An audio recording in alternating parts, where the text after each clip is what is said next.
Hello बच्चों, चलिए प्रश्न समझते हैं। हमारा प्रश्न है, जीवधारियों द्वारा प्रवासन इन प्रतिकूल अवस्थाओं को टालने के लिए किया जाता है। हमारा पहला विकल्प है तापमान, दूसरा भोजन की उपलब्धता, तीसरा विकल्प है अवक्षेपण और चौथा विकल्प है उपरोक्त सभी।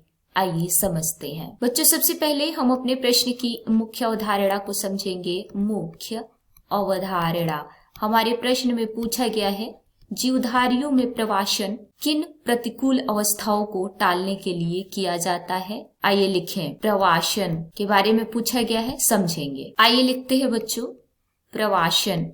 बच्चों, प्रवासन क्यों होता है सबसे पहले समझेंगे। तो जो प्रवासन है वह मौसम परिवर्तन के कारण होता है। जीवधारियों में प्रवासन मौसम परिवर्तन के कारण होता है। मौसम परिवर्तन के कारण जब मौसम जीव के लिए अनुकूलित नहीं होता तो जीव प्रवासन करने लगते हैं। आइए लिखें, जब मौसम जीव के लिए अनुकूलित नहीं होता तो जीव क्या करता है? प्रवासन करता है।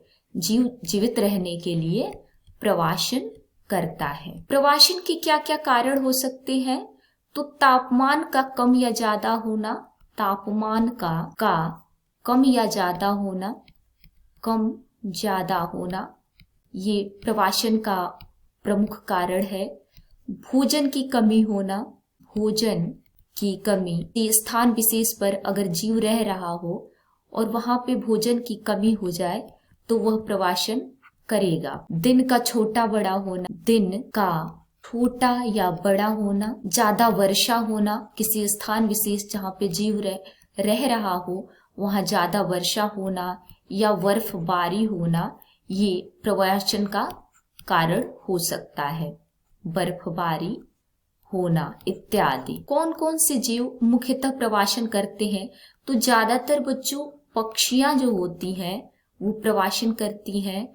कुछ मछलियां भी प्रवासन करती हैं, कुछ मछलियां। अब हम अपने प्रश्न की तरफ देखें तो हमारे प्रश्न में पूछा गया था कि जीवधारी द्वारा प्रवासन इन प्रतिकूल अवस्थाओं को टालने के लिए किया जाता है।